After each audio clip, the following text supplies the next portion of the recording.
Agama Buddha itu kalau kita ibaratkan seperti sebuah pohon ya. Jadi mungkin bibitnya dari Sang Buddha di India pertama kali Sang Buddha mencapai pencerahan, kemudian ajaran beliau berkembang ke seluruh dunia.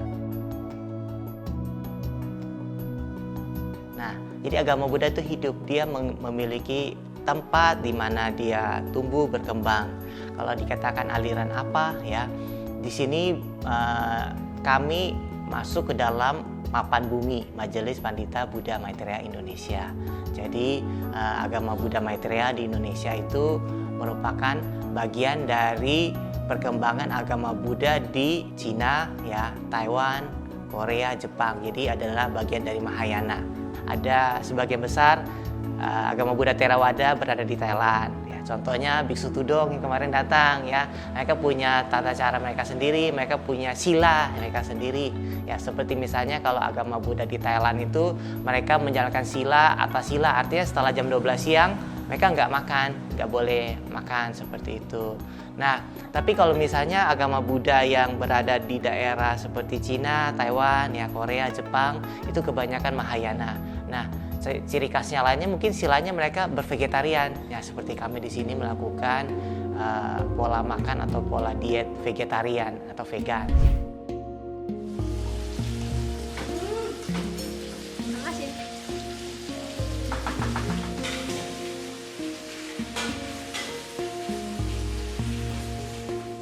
Pusdiklat ini hadir di Yogyakarta, terutama di Babarsari. Ini untuk menjawab kebutuhan umat ya. Waktu itu muda-mudi, khususnya muda-mudi umat Buddha Maitreya di Yogyakarta yang kebetulan memang secara demografi kebanyakan mahasiswa. Nah, kemudian Pusdiklat ini hadir untuk menjawab kebutuhan tempat berkumpul dan mengadakan kegiatan positif di antara sesama umat Buddha Maitreya pada saat itu hingga saat ini. Nah, kegiatannya apa saja? Kegiatannya kami melakukan pembinaan, melakukan pelatihan ya, terutama berkait dengan kebutuhan keimanan agama Buddha ya. Bagaimana kami memberikan ceramah, dan terutama yang belakangan ini yang paling sering dibicarakan adalah bagaimana kita mencintai lingkungan. Ya, karena mencintai lingkungan berarti kita menjaga masa depan kita, terutama sebagai anak muda ya.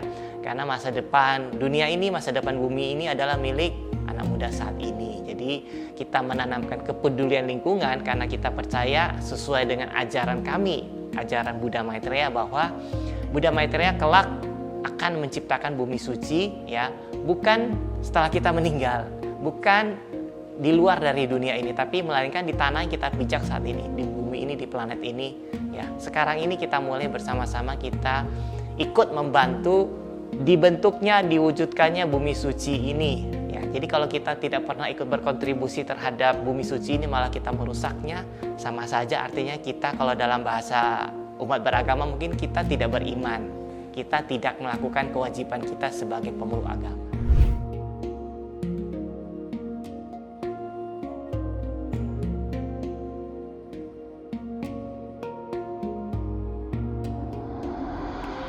Kegiatannya sangat sehari-hari ya.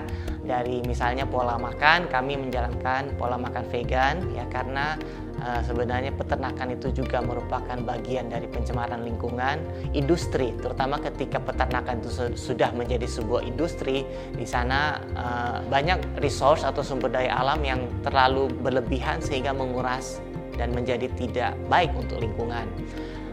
Hal lain yang kita lakukan adalah pemilihan sampah ya, penghematan air. Nah, untuk pemilihan sampah ini terutama kami di sini berusaha untuk tidak mengeluarkan sampah. Jadwal tanggung jawab masak ini, dari sini kita belajar banyak hal ya. Selain tadi pola makan vegan yang sudah saya sebutkan ya, kita juga belajar bahwa sesungguhnya sampah terbesar, kalau kita lihat ya, teman-teman bisa Google, bisa lihat sebenarnya sampah terbesar yang ada di Kota Jogja aja, kita nggak usah bicara dunia. Kota Jogja aja sampah paling banyak itu apa? Sampah organik. Lalu lebih jauh lagi sampah apa? Sampah sisa makanan. Jadi di sini kita banyak filosofi yang kita ajarkan. Sederhananya seperti misalnya sebutir nasi sejuta keringat. Jadi bahkan sampai satu butir nasi pun tidak boleh kita sia-siakan, tidak boleh kita buang. Jadi makan di piring itu harus bersih. Jadi begitu dari proses memasak, giliran memasak itu mendatangkan kesadaran bagi teman-teman di sini untuk mencintai lingkungan, menjaga sumber daya, tidak menyia-nyiakan makanan yang ada di piring kita supaya tidak menjadi sampah.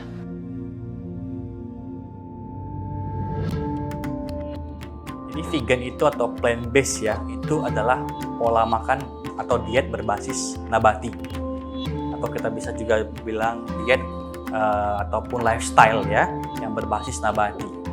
Jadi dari makanannya tidak mengkonsumsi daging, susu, telur dan turunannya seperti mayonaise, keju dan sebagainya. Bahkan sampai tidak menggunakan seperti sepatu kulit ya ataupun tali pinggang kulit dan sebagainya. Jadi benar-benar berbasis nabati. Ini mungkin agak bingung, rata-rata orang tuh bingung, vegan sama vegetarian tuh bedanya apa gitu kan ya. Nah, vegetarian ini ada lagi yang dibagi dengan lacto-ovo vegetarian. Jadi vegetarian lacto-ovo itu artinya dia tidak makan daging, tapi masih konsumsi susu dan telur. Kalau lacto vegetarian aja, lacto kan artinya susu ya, berarti masih konsumsi susu. Kalau ovo vegetarian berarti masih konsumsi telur, seperti itu. Jadi ada perbedaannya antara vegan yang full nabati dengan vegetarian tadi. Kalau kita lihat data dari pemanasan global ya secara umum ya, sebenarnya ada loh impact dari makan daging.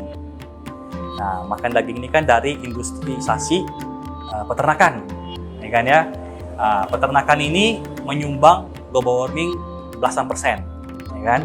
Karena apa? Karena satu, deforestasi. Jadi deforestasi di hutan Amazon sekitar 60%-an itu dibuka lahannya untuk apa? Tanam kedelai, tanam gandum. Itu buat apa? Buat pakan ternak, ya, atau buat lapangan buat industri hewan ternak di situ. Misalnya sapi, apa ya. Akhirnya apa? Setelah deforestasi ini muncul hewan ini, mereka buang kotoran di situ, ya kan? Akhirnya itu menyebabkan gas metana. Ya, kotoran hewan, sendawanya hewan itu mengeluarkan gas metana. Nah, metana itu 70 kali lipat lebih berbahaya daripada karbon dioksida. Impact-nya terhadap global warming. Akibatnya ya deforestasi ya, industrialisasi peternakan ini mengakibatkan pemanasan global.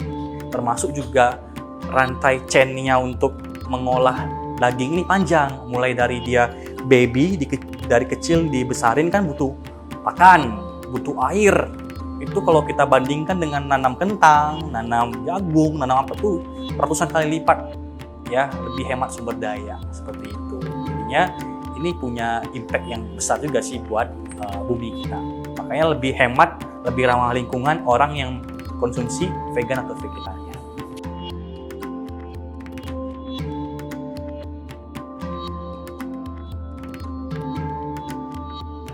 Jadi utamanya itu semuanya di sini produknya dari makanan, minumannya semuanya itu berbasis nabati atau vegan. Kenapa vegan? Gitu kan ya? Karena kembali lagi ke mengasihi alam tadi. Ya, di sini alam mempunyai pengertian yang lebih luas, yaitu langit, bumi, manusia dan semua makhluk. Jadi kalau kita mengasihi alam berarti juga kita mengasihi semua makhluk termasuk hewan, ya kan? Makanya kita berbasis nabati. Jadinya di sini kita ada yang kita sebut sebagai mock meat ya, atau daging buatan ya. Di sini bisa kita olah di sini ya dari tahu tempe atau jamuran atau kacang-kacangan. Misalnya katsu, ya kan? Kita di sini katsunya ada yang dari tahu tempe, ada yang dari jamuran atau steak. Nanti ada steak tempe, ada steak jamur ya. Pizza kita juga toppingnya itu dari jamur ya, tahu, tempe dan sebagainya lah. Orang bule justru seneng makan tahu tempe yang seperti ini ya. Mereka sangat apresiasi lah. Nah, jadi ini menurut orang-orang yang sudah sering makan di sini, ini rasanya mirip nih.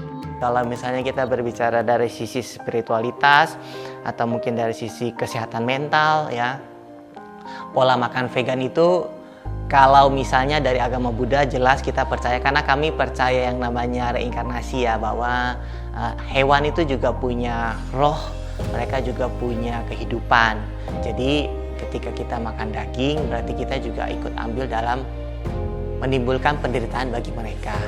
Menjadi vegan dan vegetarian menjadi juga melatih kita hidup sederhana, melatih kita mengekang ya, karena bagaimanapun musuh yang terbesar itu adalah diri sendiri ya. Musuh yang terbesar itu, jadi kalau kita bisa mengontrol diri kita, dimulai dari mengontrol lidah kita, mengontrol hawa nafsu kita. Jadi vegan vegetarian itu kita berusaha mengendalikan diri kita ya, kita tidak kalah oleh godaan-godaan dari luar. Jadi pesan kami ya kepada semua customer, semua orang ya, yaitu satu, mari kita sama-sama mengasihi alam. Ya kan? Mengasihi alam itu kan mulai dari hal kecil seperti kita membuang sampah di tempatnya, ya kan, memilah sampah, gitu. Sama kita mengurangi sampah, bahkan kita belajar bervegetarian, bervegan itu termasuk salah satu cara kita mengasihi alam. Yang kedua, mari kita maknai hidup kita dengan bahagia. Ya, jadi hidup ini singkat ya, 70 tahun, 80 tahun itu singkat ya. Mari kita isi hidup kita, waktu kita ini dengan hal-hal yang positif, hal-hal yang membawakan kebahagiaan bagi orang lain, sehingga hidup kita ini menjadi penuh makna. Hidup kita ini menjadi lebih bermakna dan bahagia. Bahagia bukan hanya untuk orang lain, tetapi buat diri kita sendiri. Jadi sebenarnya prinsip lingkungan ini yang paling penting itu satu, keharmonisan dulu, harmonis antar manusia. Jangan karena lingkungan membuat kita itu berantem ya. Jadi antar manusia kita sendiri sudah tidak harmonis, itu sebenarnya juga tidak baik bagi lingkungan. Jadi prinsip lingkungan ini jangan kita lakukan secara terlalu membuat hubungan kita menjadi rusak, tapi kita pelan-pelan.